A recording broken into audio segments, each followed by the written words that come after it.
You cannot win the war against the world if you can't win the war against your own mind. Self-discipline is the center of all material success. 99% of people are not willing to do what it takes to make their dreams come true. The Marines have a saying, everybody wants to go to heaven, but nobody wants to die.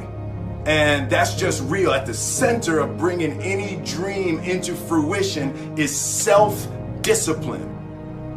Something as simple as food and eating, it's not about your body as much as it is about your mind. It's getting command of your mind to be able to choose actions that are in your own best interest.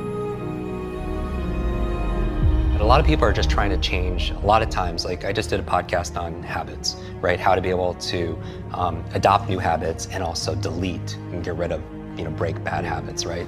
And so a lot of people always want to usually make a change on behavior. They want to get themselves to work out. They want to get themselves to meditate. They want to get themselves to read more each day. They want to get themselves to X, right? Or they want to stop some behavior. They want to stop smoking. They want to stop eating this food. They want to stop, I always tell people, stop checking your phone the first hour of the day. You've heard this many times, right? You win the first hour of the day, you win the day.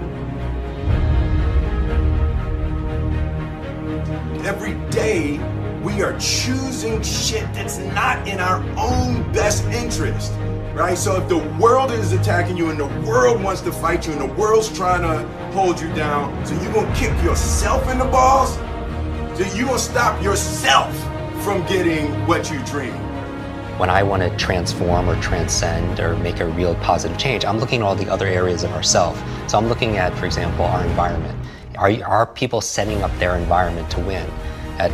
So change doesn't just happen at this level of behavior, but what you have to change the environment. So for example, if you want to stop eating a certain food, it helps to be able to have not have that food in your home, right? So you change the environment.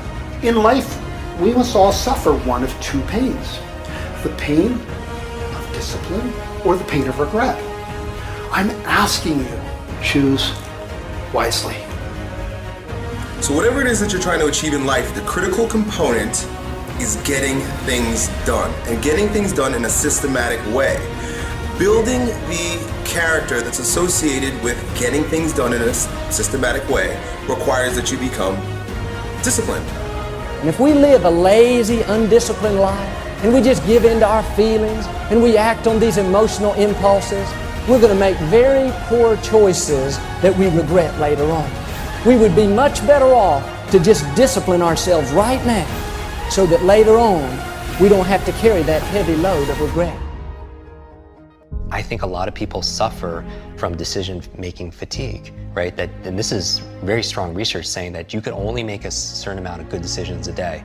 And after that is spent, you can't anymore. And that's really been fine-tuned in the medical field with surgeons and such, in terms of seeing their, where they're making their errors and stuff with early on in the day or later in their days and stuff like that. But we all, as entrepreneurs or as employees and executives or as parents, we all can make a certain amount of decisions. And that's why, people like Mark Zuckerberg or Tony Hsieh, they wear the same t-shirts and sweatshirts all the time because they don't want to spend, use up one of their decisions thinking, oh, what am I going to wear today, right? And so my goal is to streamline my life, put the routines, the first hour of the day and the last hour of the day, I really micromanage to the point where it's habitual. I don't even have to think about it. And then, because those are the times of the day where I can really have the most impact, because later on in the middle of the day, team members need this, there's firefighting this, client needs that.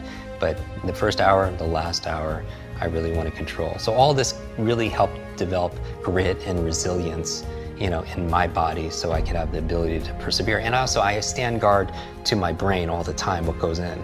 I don't watch like a lot of the negative news and all the market. I really focus, I watch and I listen to your show and maybe a handful of little things I read each day, because I need to keep it positive. I want hope and I'm looking for help. I'm looking for inspiration and also instruction.